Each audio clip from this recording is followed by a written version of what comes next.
नमस्कार दोस्तों, आपका स्वागत है। आज जो हम कहानी देखने वाले हैं वो एक सच्ची कहानी है। ये जिस लड़की की कहानी है दोस्तों, उसका नाम है टेमी।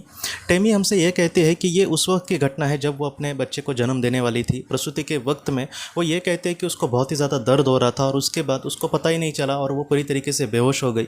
और बाद में टेमी हमसे ये कहती है कि उसके बाद उसने अपने आप को एक ऐसी दुनिया में पाया जहाँ पर सुंदर जैसे गार्डन हो, और वहाँ पर बहुत ही सारी ऐसी चीज़ें थी, जैसे वो सारी जो चीज़ें थी उसमें इतना प्रकाश था या फिर उसमें इतनी कहीं ना कहीं पवित्रता थी कि उसको देखकर ही पूरी तरीके से ऐसे लगेगा कि मैं यहाँ पर ही हमेशा के लिए यहाँ पर रह जाऊँ।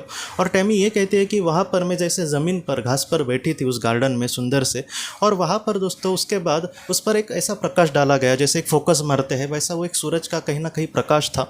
और उसमें जो सूरज के किरण थे वो उसके मन को या फिर उसके पूरे शरीर को इतने समाधान या फिर इतना सुख दे रहे थे कि टेमी ये कहती है कि हमारे जीवन में कभी कभी हम बहुत सारी चीज़ों में अपने सुख को ढूंढने की कोशिश करते हैं, लेकिन वहाँ पर उस प्रकाश के ज़रिए उसको जो भी सुख मिल रहा था उसकी जो तुलना है वो किसी भी सुख के साथ नहीं की जा सकती। और टेमी ये कहती है कि कुछ पल पहले मैं बहुत ही ज़्यादा दर्द हो रहा था मेरे शरीर को, लेकिन अब यहाँ पर मुझे बहुत ही अच्छा लग रहा था। और टेमी ये कहती है कि मैं हमेशा जीवन में यहाँ पर ही रहना चाहती हूँ।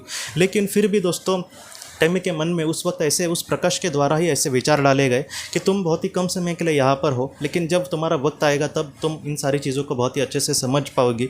लेकिन अब तुम्हें फिर से पृथ्वी पर जाना होगा क्योंकि तुम्हारा जो जीवन कार्य है वो अब तक पूरा नहीं हुआ। इसलिए जितना हो सके एक अच्छा इंसान, एक अच्छी लड़की, एक अच्छा आत्मा बनकर तुम्हें जीवन में बहुत ही अच्छे से कर्म करने होंगे।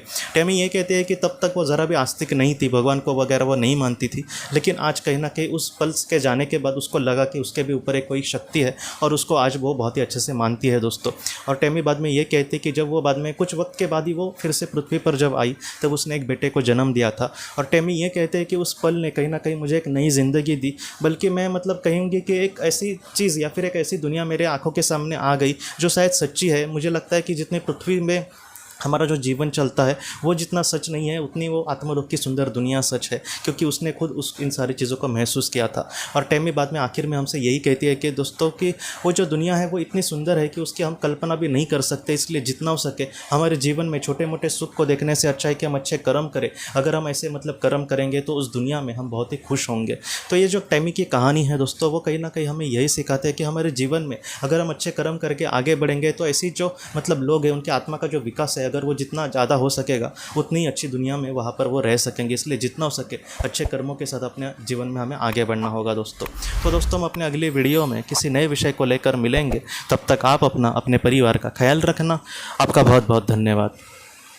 ज़िंदगी की रोशनी ये एक कंसल्टेंसी है जो ऐसे लोगों को मदद करने की कोशिश करती है जिन्होंने किसी अपने को खोया है या फिर जो लोग अपने जीवन में बहुत ही ज़्यादा दुखी है। जो लोग इस संस्था के साथ जुड़ते हैं उन्हें पास्ट लाइफ रिग्रेशन की ऑडियोज़ भेजी जाएगी, जिससे घर बैठे वह पास्ट लाइफ रिग्रेशन का अभ्यास कर सकते हैं। और उन्हें 5 मेडिटेशन ध्यान की भी ऑडियोज़ भेजी जाएगी। और इसके साथ साथ उन्हें PDF किताबें भेजी जाएंगी जो हिंदी और अंग्रेज़ी में है, जो मोबाइल पर या फिर लैपटॉप पर आप उसे पढ़ सकते हैं।